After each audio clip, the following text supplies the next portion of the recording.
Hello, and welcome back to the Ground and Root podcast, where we are exploring the world of holistic and functional strategies to enhance your healing and help you stay cancer free. I am your host and holistic cancer dietitian, Dion, and we are continuing our month dedicated to building resilience in our body, mind, and spirit this year. Now, in last week's episode, we talked about how exercise, especially strength training and high intensity interval training, can help you build resilience. In today's episode, we are going to talk about my absolute favorite of all time tool and why it is one of the first things we teach inside of our coaching program, and that is fasting. If you are not already a fan of fasting, I promise you by the time we finish this episode, you will be. And I will give you really easy places for you to get started. Even if you don't think you could ever possibly fast, you don't think you're a good candidate, I promise you there is a style of fasting that you 100% can do and start reaping the multitude of benefits that come from fasting. So, we are going to talk about fasting in the sense of building resilience as a hormetic stress and how that helps with our longevity. But there are so many benefits to fasting that I also want to take a minute to just talk about that first. Because once I go through all the ways fasting impacts your body, you are going to understand why this is one of my favorite tools and why I literally teach every single person I work with how to fast because it's just that impactful. So let's get into it. Whether your goal is weight loss or better blood sugar management or lower inflammation or a stronger immune system and cancer prevention, or honestly, simply even just living a longer and healthier life, fasting is probably the best thing you could add to your regimen. It is one of the oldest therapies in medicine. Many renowned physicians throughout history, including Hippocrates, have recommended fasting as an important method of healing and prevention and helping the body to heal itself.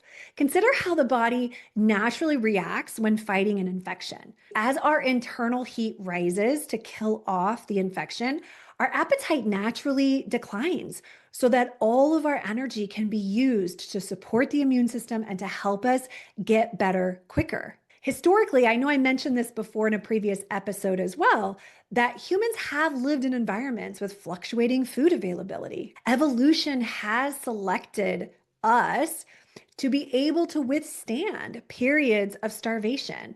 If anything, fasting from time to time is a much more natural way of eating and being than having, 3 to 4 meals every day with snacks in between.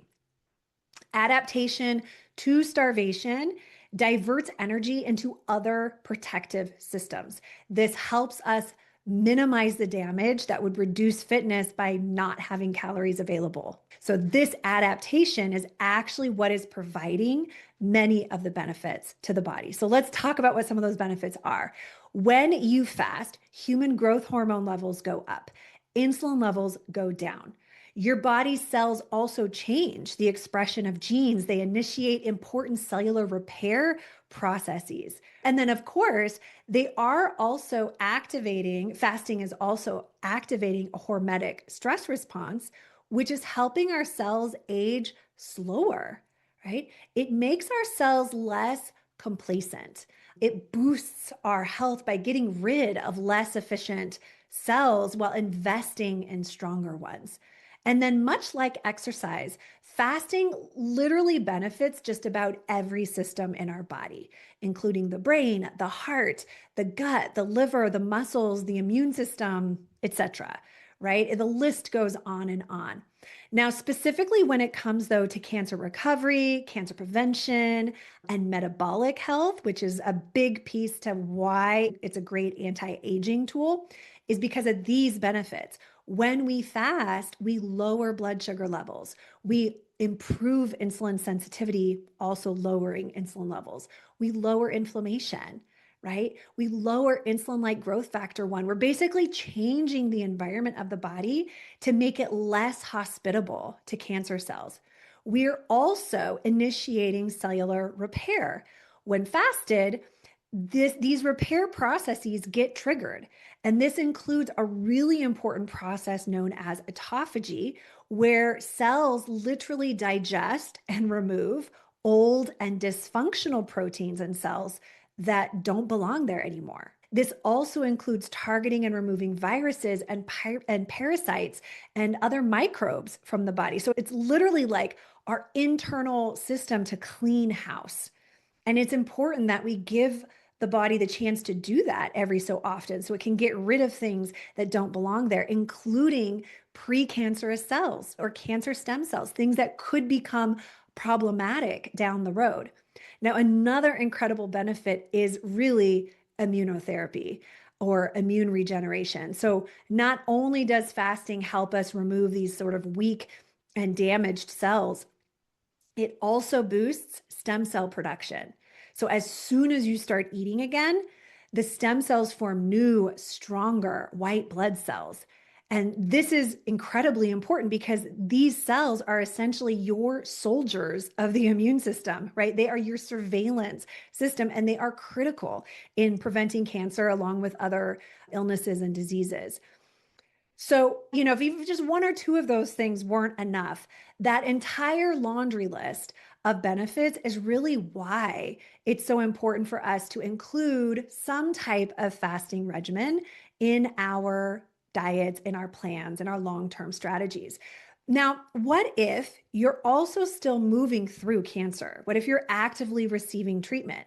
Well, fasting has also been documented to be incredibly helpful for cancer recovery and treatment support. This happens because of three very specific benefits that occur when we fast while we're also receiving traditional cancer treatments. So, the first thing that I want to explain, because it is like kind of unbelievable, magical benefit, is what is known as differential stress resistance, which basically means our natural cells, so I'm going to say like our healthy cells versus cancer cells, okay?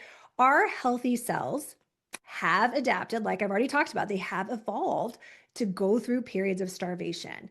The way our healthy cells manage that is that when there isn't food available, they slow down, right? Metabolically, they go quiet, they go dormant, they wait until there's food available again, they divert energy to more important systems, so they hunker down more or less.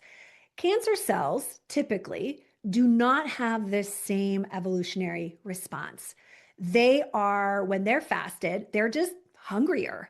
They're looking for fuel, right? They're weak and vulnerable. So, this is where it can get interesting because when we go into treatment fasted, our healthy cells are hunkered down, hibernating, slowed down, protected.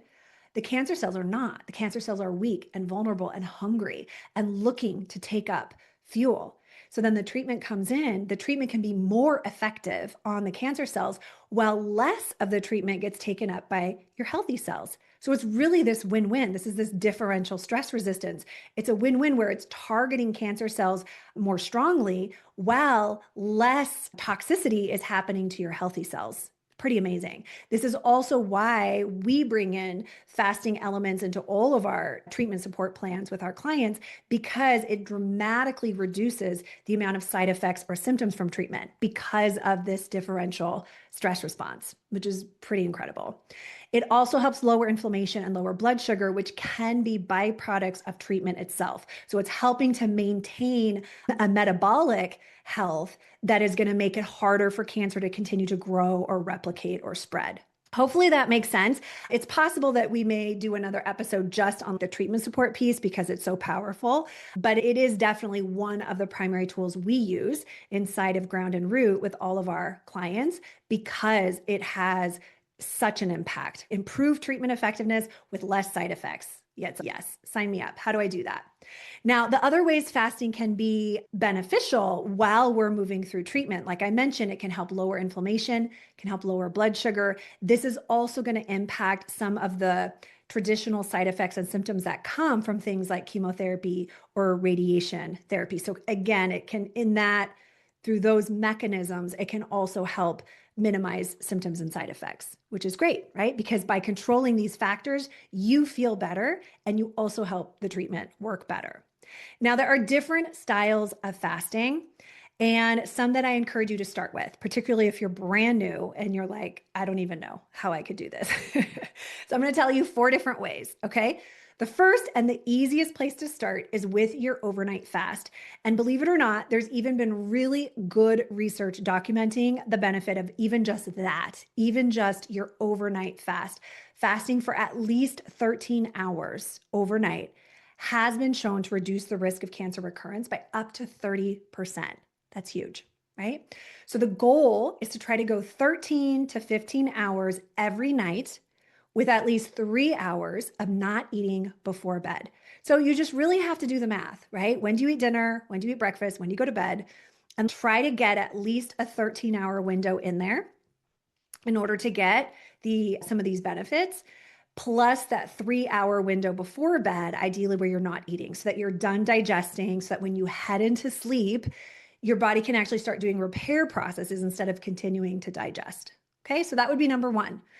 Number 2, once you've been doing that and you've gotten used to it, because all of this is really about training your body to fast too. Believe it or not, fasting does get easier the longer you do it because you're teaching your body how to fast, how to become metabolically flexible, which means instead of only relying on glucose for energy, we can actually use fat for fuel, right? And as long as we have some fat stores available, we can continue to function pretty darn well, even when we're fasted. So once you've got the overnight fast happening most nights, then we could try going into an intermittent fast, which is now pushing it to that 16 or longer. Remember, I mentioned that earlier, that at that 16-hour mark is really when the hormetic stress benefits begin to kick in. At the 17-hour mark is really when autophagy starts to kick in. And remember, autophagy is that cellular cleanup process, right? That cellular repair process that we want to take advantage of. So getting this like 16 to 18-hour window, even like a couple times a week, could be incredibly helpful at just ramping up some of those fasting benefits. Now, again, I may go into this deeper in a future episode because there is some research around how to time this best, particularly with circadian rhythm support, depending on where you are, if you're still menstruating, depending on where you are in your cycle. There's a lot of like little caveats here, but just as a general rule of thumb, getting that 16 to 18-hour window a couple times a week is going to ramp up those benefits. Then we can go even longer. But again, we take it one step at a time so your body gets adapted and it becomes easier to go further. With extended fasting, we can move up to 24 hours, which is great for helping to reset the gut microbiome and to initiate cellular repair processes in the gut, which often takes a hit from cancer treatment, right? So this can be another really good benefit at helping the gut repair and the microbiome rebalance. We can go up to 48 hours, which is going to be a nice reset for our hormonal health, especially as it relates to our mood. And then ideally, at least a few times a year, we do a 72-hour or longer, which is what's going to give us the best immune regeneration. So again, coming back, narrowing things back down to the immune system, our primary defense against cancer. This is why inside the Healing Accelerator, 4 times a year, so once a season, we move through an extended fast together. And that fast is typically a 3 to 5 day fast so that we get the most possible cellular cleanup happening as well as immune regeneration happening. Now, there are different ways you can move through those types of fasting. And again, I think I'll probably wait and talk about that more in a future episode. It can just be straight water only. It could be liquid only, non-caloric liquid only, right? Or very minimal caloric. Or it could also be what is known as a fasting mimicking diet. And this is what we use inside of our coaching program. When we teach people to do the 3 to 5 day, we start with a fasting mimicking diet that can help you get the benefits of the fast, but make it much easier to do because you're still having a little bit of food coming in. So yeah, I definitely think I will table that for a future episode because that could be an episode in and of itself of how to do that. This was first taught to us by Dr. Walter Longo and his research at USC around fasting. and the fasting mimicking diet. So I'll share more about that in a future episode. And then, of course, we can also time a fast with treatment so that we can really maximize that differential stress response that I was explaining, where we, right, help protect healthy cells, but make cancer cells more vulnerable. And that is going to require a little bit more personalization depending on, what your treatment looks like, your state of health, what your weight is doing, all kinds of things. We help all of our clients inside of our coaching program personalize timed treatment fasts. So if that is something you are interested in, then please reach out. We can talk to you more about our coaching program and see if it's a good fit for you. And then we can help get you a really specific plan for adding fasting to your treatment plan. It has thankfully been through research shown to be quite safe for people even moving through chemotherapy, but it is best to have a guide. It's best to not just do that on your own and make sure you have somebody supporting you with that. All right, so the best place to start with all of this, if I've convinced you, if you're like, yes, I definitely want to start getting some of these benefits, the hormetic benefits, plus everything else, start with the overnight fast. Okay, see how much you're typically getting right now. See if you can at least match it 12-12, right? Like 12 hours of eating, 12 hours of fasting. Then push it up between 13 to 15 with that 3-hour window before bed without food, and just get used to that. That is already giving you a lot of metabolic benefits. Okay. So hang out there until you feel ready to try to go longer. And then the next step would be to get in that intermittent fast, that 16 to 18-hour window, maybe once or twice a week. If you're already doing that, and you've been doing that for a while and you feel really good when you're fasting, then you could push it farther. You could try a 24-hour fast once or twice a week, right? We could do a 48 or a 72 or longer. As your body becomes more adapted, it will get easier and easier to go longer. And even those of you, because I can already hear some of you thinking this, if you're still listening, because I may have already turned you off and you've already turned off the podcast. But even those of you who get low blood sugar and you're like, there is no way I am a good candidate for fasting, I really invite you to think again.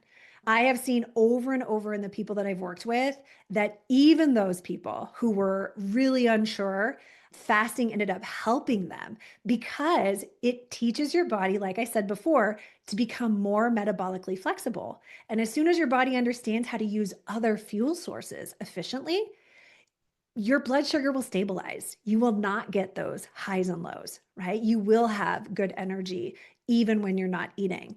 So I want you to not be too close-minded. If you think you're not a good candidate, it's quite possible that you just need to start with the overnight fast and then slowly start teaching your body to begin to use fat for fuel. All right. So in summary, there are truly so many anti-cancer and anti-aging benefits to fasting, right? But here are really the top 5 reasons I do it myself. I recommend it to everybody I work with and why I talk about it so passionately all the time.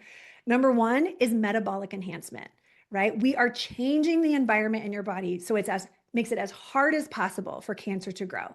That means we're dropping blood sugar, we're dropping insulin, we're dropping insulin-like growth factor 1, we're dropping inflammation, right? We're creating metabolic health in the body, which is also going to impact mitochondrial function, so many other things. That's number 1. Number 2 is really the immune boost, right? It's helping to clean out things that don't belong there while also enhancing immune function so that our primary defense against cancer can be more functional, right? Can do its job, can be a better surveillance system. Number 3 is detoxification. Like I mentioned, it's clearing things out. It's cleaning house. It's getting rid of stuff that shouldn't be there. Number 4 is treatment enhancement. If you're still moving through cancer treatment, I truly believe this is one of the best tools, integrative tools that you can bring in to enhance your treatment experience. And then number 5, it's building resilience in your body, right? It's helping create stronger cells, stronger genes, and ultimately helping your cells age slower. So it's also improving your longevity as well. I would love to hear from you. I would love to know if you're already a fan of fasting, if you've already been doing it for many years, if you're excited to give it a try, what type of fasting you're ready to go for, please share. If you want more guidance around fasting, please join us inside the Healing Accelerator, our coaching program. We will teach you all the ins and outs of fasting, and we'll give you a personalized plan so that you can start playing with it in a really safe and effective way. And as always, if you enjoy the content we're covering here at the Ground and Root podcast, please help us spread the word by sharing, subscribing, leaving a review. We really appreciate your support in helping this information get into the ears of as many people as possible. I wish you such a beautiful day. Happy fasting. I look forward to connecting with you again on next week's episode. Bye for now.